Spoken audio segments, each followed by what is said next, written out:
merci encore une fois à toutes déjà d'avoir accepté de faire cette petite interview et surtout d'être au point, quoi. Ensemble, vous êtes ravissantes et c'est un honneur pour moi de pouvoir vous parler directement. Donc, encore une fois, merci et bienvenue. Merci. Ne soyez pas silencieuse comme ça. Donc, ma première question, c'était de savoir comment est née la web-série Afropolitaine. Et cette question, elle est pour toi, Soraya. Alors, Afropolitaine, c'est ma mère, en fait, qui a inventé ce concept de série. Je lui ai offert un jour, pour Noël, un carnet et des stylos, en lui disant qu'à partir de maintenant, j'allais lui donner des cours d'écriture parce que je sentais bien qu'elle avait plein d'idées, mais qu'elle n'osait pas se lancer et assumer. Et donc, je pensais qu'elle allait être hyper timide, que j'allais devoir lui tirer les verres du nez. Et elle a commencé à parler d'une espèce de saga familiale comme ça. J'étais là, oula, il y a plein de choses. En fait, ça ne peut pas juste être un court-métrage, même pas un long. En fait, il faut une série, quoi. Donc, on a commencé à bosser, affiner sur ce qu'on voulait raconter. Au début, ça se passait entre la Côte d'Ivoire et la France. Finalement, pour plein de raisons de prod et tout, on a développé plus la partie en France. Mais voilà, c'était l'idée d'une chronique familiale, comme ça, d'une famille afrodescendante en France et de raconter un peu les péripéties autour d'une famille et de deux sœurs en particulier qui ont des tempéraments très opposés. Et voilà, c'était la naissance d'Afropolitaine. Maman, c'est toi la sexy chocolat? Imbécile, ça va être qui? Ivoire, tu as appelé mon Robert? C'est quoi l'adresse? Restaurant Amour du pays. On utilise beaucoup le terme d'afropolitain et afropolitaine. Et je voudrais savoir quel était quel est l'élément justement qui t'a donné envie d'appeler cette série comme telle? Du coup, au début, c'était l'histoire d'une jeune fille afrodescendante qui se retrouvait à retourner vivre en Côte d'Ivoire et donc qui était un peu parachutée dans son pays d'origine, sauf qu'elle n'avait plus du tout les codes culturels, tout ça. Et c'est né de l'envie de raconter des histoires qui se passent dans des villes, en fait, en Afrique, qu'on n'ait pas toujours des récits ruraux ou quoi. Et on voulait montrer un peu la vibe qu'il y avait super dans plein de grandes capitales, en fait, en Afrique, le côté qui bouge, le côté des startups, tout ça. Et donc, on a trouvé que le mot valise afro et métropole, enfin, métropolitain afro, que afropolitaine, ça correspondait parfaitement à ce qu'on voulait raconter. Et puis après, on s'est dit que finalement, il y avait aussi ce Paris afropolitain, ce Paris noir, et donc le terme, il marchait tout aussi bien en France. Je m'en vais. Vous étiez en contact facilement, les filles? Vous êtes rentrées? Comment est-ce que vous êtes rentrées en contact, Manda, par exemple? Alors, avec Soraya, on se connaissait déjà depuis quelques années parce qu'on avait déjà travaillé ensemble. Donc, voilà, le contact était déjà fait. Et voilà, ça s'est fait très, très facilement. Et puis, avec Tracy, je pense que le contact, c'était très facile aussi, non? Attention, pas du tout, en fait, pas du tout. Elle ment. Dans quel cas vous êtes rencontrés avec Tracy? Alors, du coup, Soraya et moi, on a des amis en commun. Et il y avait une de ses amies qui s'appelle Jarina, qui est une pote à moi aussi. Elle m'avait fait part que Soraya, justement, cherchait un de ses personnages pour sa web-série. Et du coup, on s'est échangé nos numéros de téléphone. On a parlé du projet plus en profondeur. J'ai tout de suite matché. Et du coup, voilà. Après, on s'est rencontrés en vrai. Et là, coup de foudre. Où les familles, toi? Tout de suite.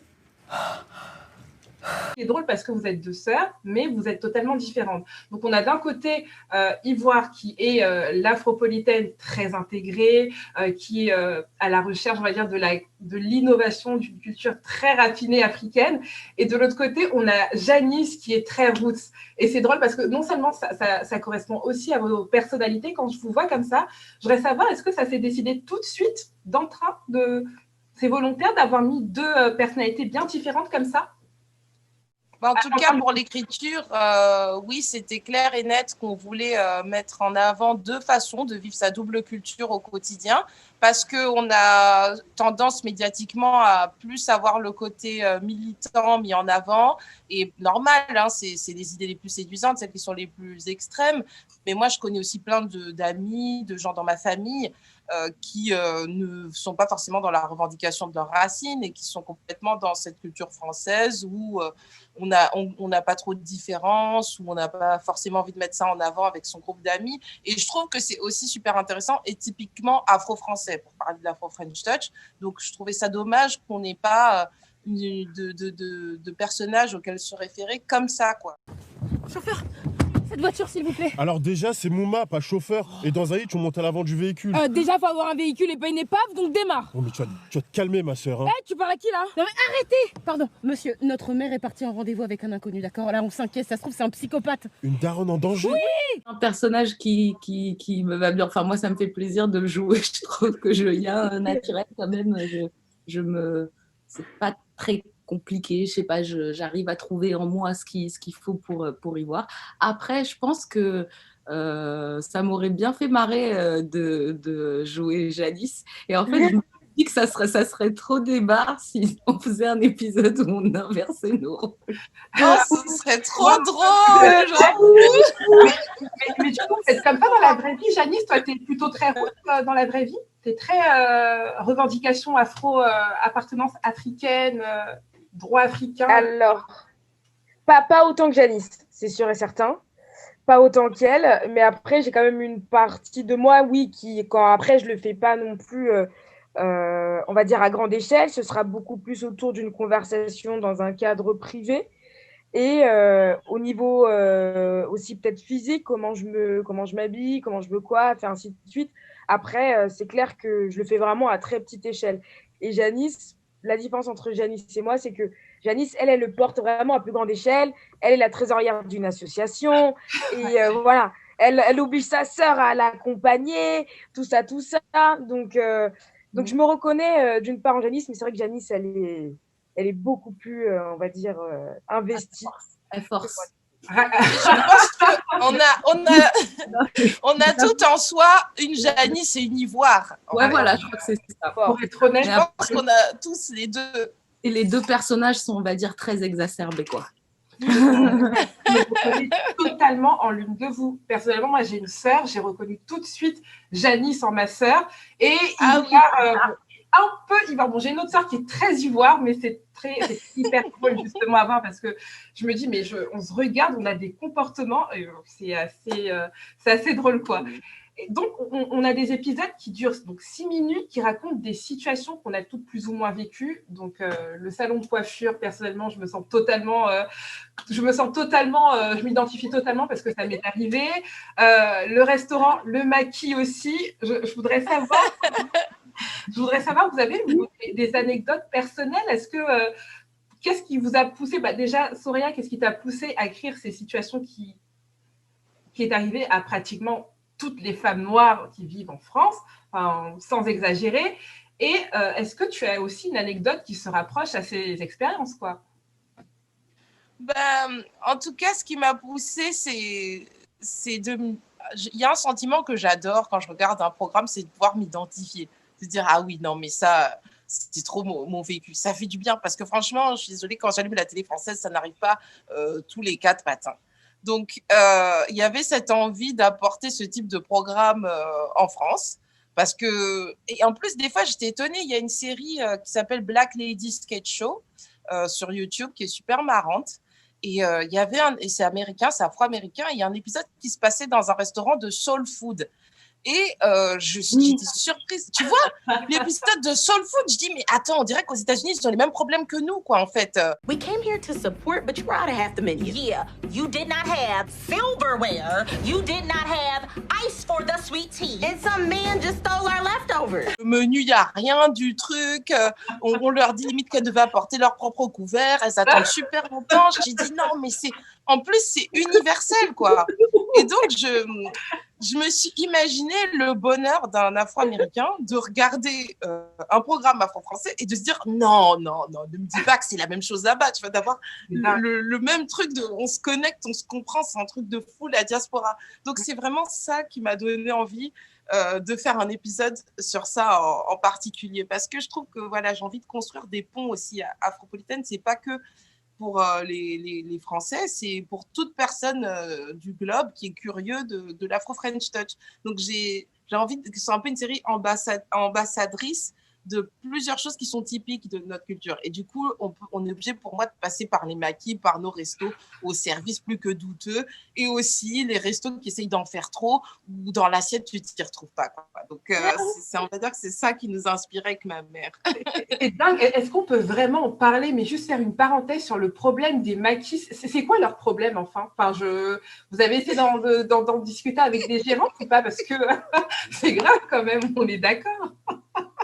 Comment tu plantes un fruit avec ton petit poisson braisé? Attends 2 heures, quoi.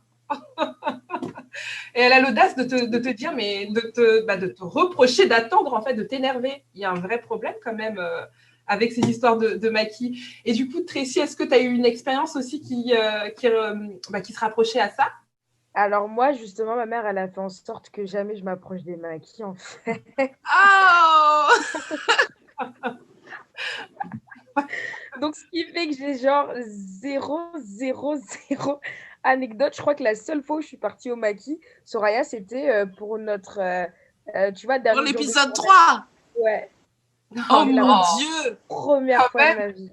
Ah bah tu devrais le non, faire. mais ça, c'est pas possible. Tracy, on doit s'occuper de toi. Manda, on peut pas la laisser comme ça, il faut qu'on s'occupe d'elle. Ah oui. Mais je la comprends un petit peu. Moi-même, j'ai découvert les maquis assez tard parce que comme ma mère faisait très bien à manger très régulièrement, pourquoi est-ce que je voulais dépenser mon argent dans un maquis à l'aspect douteux et au service? C'est vrai, hein, elles nous ont bien évité ce problème. Mais j'avoue, moi j'ai connu les maquis. On va y aller. Ça faire reste mon baptême, là. Bah oui, quand même. Alors, faut tester du coup les maquis. Et ce qui est bien avec votre série, c'est que vous abordez des vrais problèmes dans la communauté noire, notamment le colorisme. Et toi, t'es grave belle. Merci. Là, je fais du maquina maintenant. Je suis aussi au cours Florent. On va dire que nos jeux d'actrices qu'on faisait quand on était petite, ça m'est resté. Hein. J'ai beaucoup aimé cette série. Pour moi, c'est l'une de mes préférées. Parce qu'autant on aborde le colorisme tel que l'on connaît, le problème entre les filles. Regarde la tête de Tracy. Thank you. On aborde le colorisme d'un côté, mais aussi on aborde le colorisme inversé, les petites blagues que l'on fait aux filles un peu plus claires de peau. Donc, c'était important pour vous de mettre en avant, de dénoncer ce genre de sujet à travers la série? Franchement, ouais. Ah, c'est important. Oui, Soraya, dis-nous. On n'en parle pas assez. Et puis, en plus, quand on en parle, c'est toujours tellement sérieux, tellement énervé. C'est un fait de société, c'est là, quoi. Parlons-en et sachons aussi le faire avec légèreté. Là, cet épisode, pour moi, il était nickel là-dessus. C'est un vrai challenge, du coup, de le faire avec les acteurs et les actrices qui sont dans cet épisode, puisqu'il y a aussi... ce qui est bien, Laura, tu sais, Afropolitaine, c'est vraiment une affaire de famille. C'est-à-dire qu'avec l'équipe, déjà, on a ce rapport, on est comme une famille. Et il y a aussi beaucoup de membres de ma famille, en fait, qui jouent dedans. Donc, en fait, Marco, le tenancier... en fait, dans cet épisode, à part Tracy et moi, dans cet épisode, je crois que les autres personnes sont des membres de la famille Mila. C'est abusé. C'est vrai, il n'y a que la famille Mila, donc Marco, le tenancier du maquis, qui a des propos très borderline, c'est mon cousin Cédric. Lisa, qui est très claire de peau, c'est ma cousine aussi. Et c'est ça qui nous inspire, c'est que dans ma famille, j'ai 50 Shades of Black, on va dire, et donc plein de points de vue différents. Et c'est ça qui nous nourrit avec ma mère, on a envie de remettre ça dans une série après. Donc,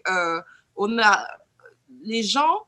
Nous n'ont pas de gêne parce que ça se fait en famille, on sait ce qu'on pense vraiment. Enfin, tout le monde était d'accord pour condamner ça, de toute façon, et dire qu'on était tous égaux. Mais aussi, ce que je pense qui fait qu'on rit de cet épisode et qu'il n'y a même pas de débat, il y a bien sûr les deux sœurs qui ont fait des sales coups à leur cousine qui était jeune, et ça change, mais aussi le regard de l'homme, parce que et ça, c'est un truc qu'on voulait quand même condamner, parce que pour beaucoup d'hommes noirs, en tout cas africains, oui, comme on dit, les métis sont les blondes de l'Afrique, tout ça, et combien de fois on a entendu ces phrases complètement débiles, elle est belle pour une noire et tout. Donc, je pense qu'il y avait un consensus de toute l'équipe pour condamner ce truc complètement débile, quoi. Chacun ses goûts, mais de là à en faire une espèce de généralité, on était tous d'accord, en tout cas, pour pour dénoncer ça, quoi.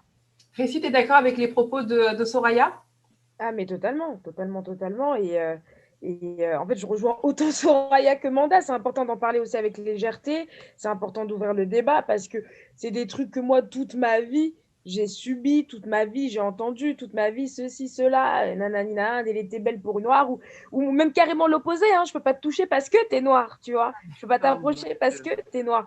Donc j'ai eu les deux vraiment extrêmes, et du coup, ce qui fait que, ouais, quand t'es ado, c'est pas évident de se construire avec tout ça, tous ces préjugés, parce que t'as l'impression d'être un espèce d'ovni, de pas être convenable pour la société. Toi et ta sœur, c'est vrai, vous êtes pas mal pour des noirs, mais bon, ça n'a rien à voir avec ça. Pas mal Ouais, pour des noirs. Il faut qu'il y ait des projets qui soient portés par nous et qui racontent nos histoires et que ce soit pas quelqu'un d'autre qui la raconte, quoi. Justement. Donc, et notamment pour ce sujet-là qui me tenait vraiment à cœur.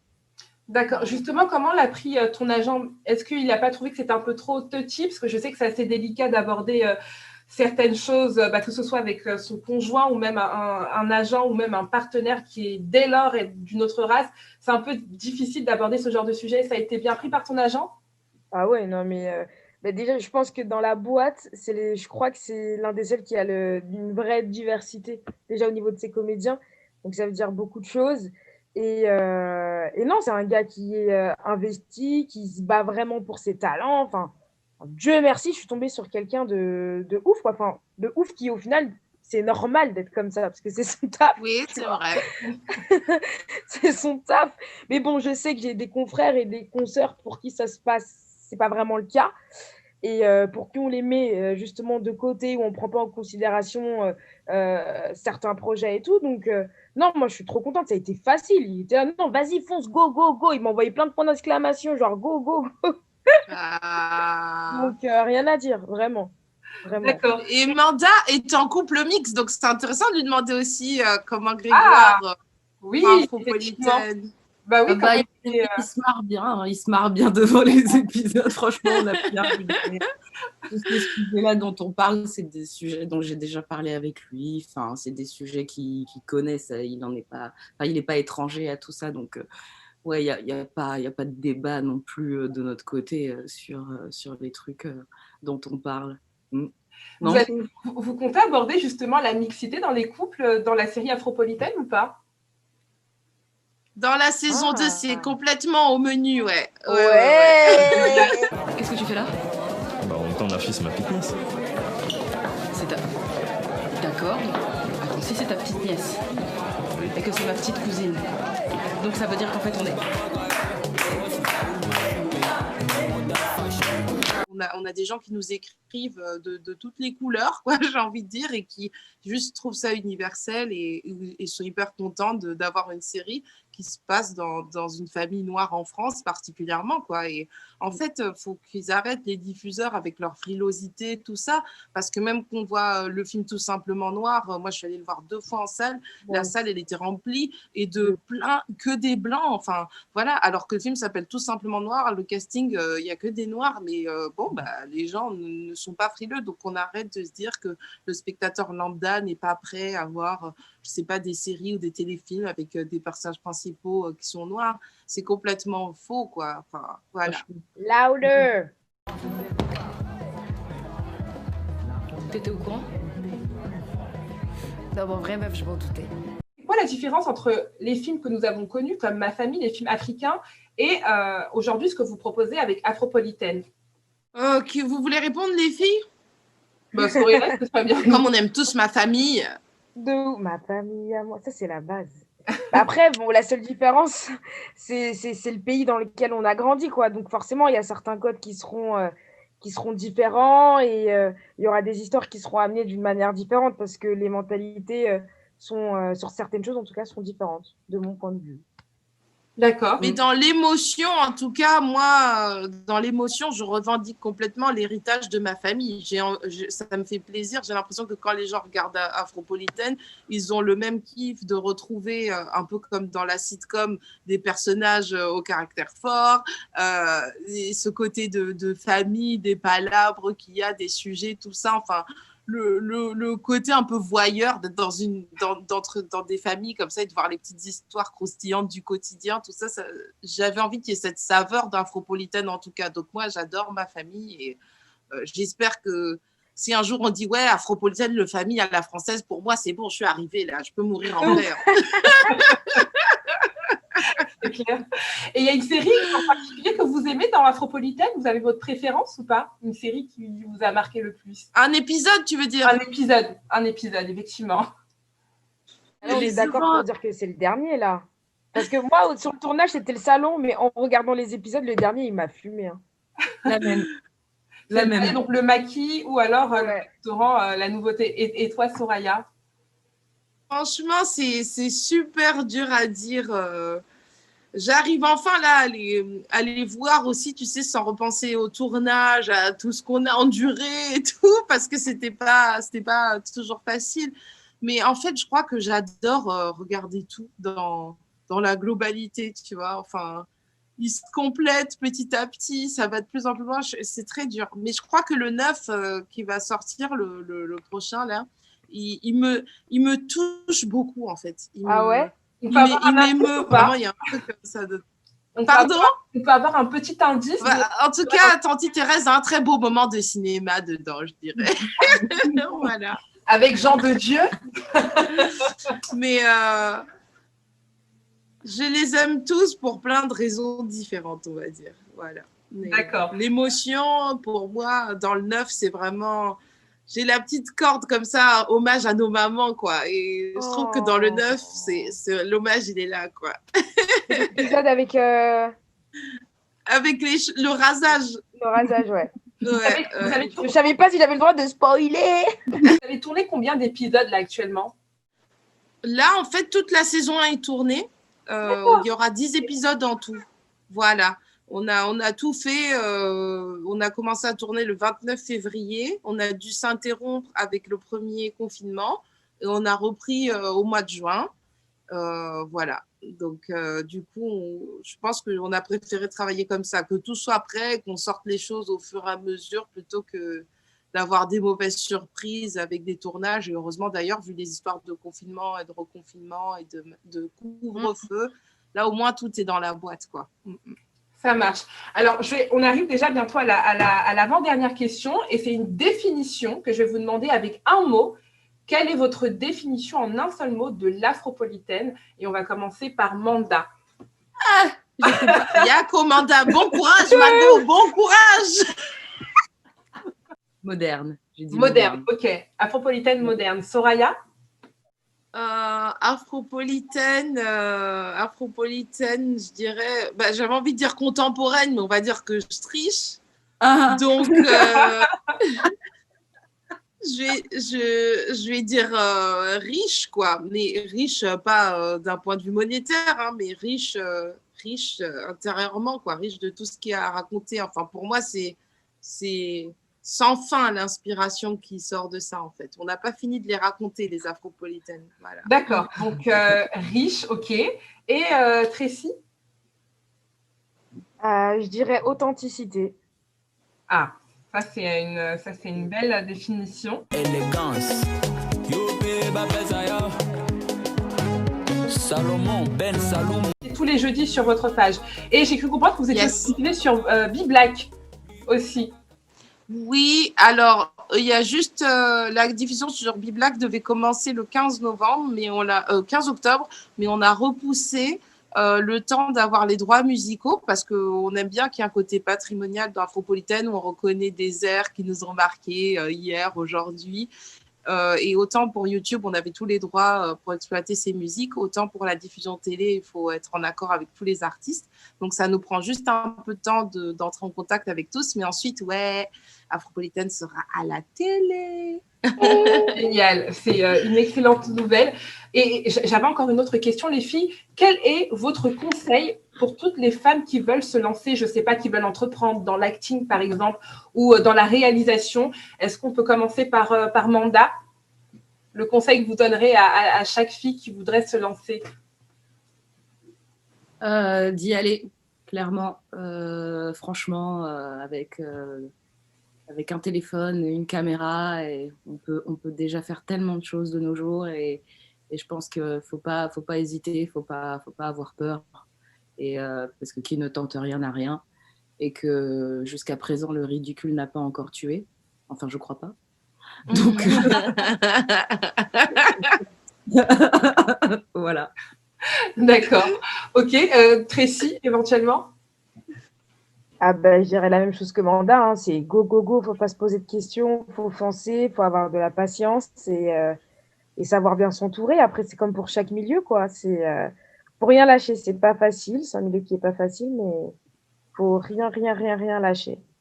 Ça marche, c'est bien compris. Et Soraya, du coup, qui va clôturer avec son conseil. Mon conseil, c'est de faire, refaire, 100 fois refaire. C'est le cinéma, que ce soit acting ou derrière la caméra, c'est pas différent de la photographie où on prend 120 clichés, où il y en a un qui va être bon et le reste à jeter, c'est pas grave. Voilà, faut faire, il n'y a pas de raison. C'est comme le dessinateur, on fait plein de croquis. Petit à petit, c'est exactement pareil. Donc, ne soyez pas découragés si vous vous lancez et qu'au début, ça laisse à désirer. Je suis complètement passée par là. Voilà, Afropolitan est loin d'être mon premier coup d'essai, donc, mais c'est passionnant cet apprentissage, c'est un magnifique voyage dans lequel on se voit évoluer, et donc j'ai hâte que tous ces auteurs ou actrices en herbe rejoignent la communauté, quoi. On vous attend. Génial. Bah écoutez, parfait, je trouve que c'est super bien synthétisé du coup. Je voulais à nouveau vous remercier, c'était un petit entretien assez court, mais on a pu avoir tous les éléments du coup de cette série, en connaître un peu plus du coup sur vous, et j'ai hâte d'en découvrir en regardant les prochains épisodes. Donc merci encore une fois les filles. Ah, il y a Soraya qui nous a quittés déjà. Non, pas encore. Pardon, non. On la retrouve avec sa bière. Merci beaucoup. Je ne sais pas si il y aura des événements, éventuellement on va vous retrouver après le confinement, mais il se passe quoi du coup dans l'avenir? Vous allez faire quoi là en vous déconnectant là tout de suite? Dites la vérité les filles, dites la vérité. Moi j'ai mon haricot au four qui cuit, enfin au feu qui cuit là, donc j'ai fait les beignets haricots, donc je suis pressée d'aller manger. Moi je suis en train de regarder le dernier film de François Ozon, là il était 85, je l'avais pas vu. Je vais commencer mon rhum steak avec mon verre de vin dans ma chambre d'hôtel, quoi. Oh, ok. En mode French time. Okay. Et moi j'étais en train de penser à mon plat de lasagne là justement qui m'attend et qui est délicieux, donc voilà quoi, très bonne soirée. Tu donnes même pas t'invites, wesh. Je te jure, regarde là. Vu, elle nous laisse, wesh. Manger. Je vous attends. Attends, j'arrive à parler seulement. Ah oui, un plat de lasagne comme ça, c'est super bon. Bon, bah écoutez, à nouveau, encore une fois, les filles, merci. Merci. Voilà, merci à toi. Je ne peux pas dire de plus. Et puis, je vous dis à très vite peut-être. Et surtout, sur YouTube, pour regarder le prochain épisode d'Afropolitaine. Yes. Yes. Ciao.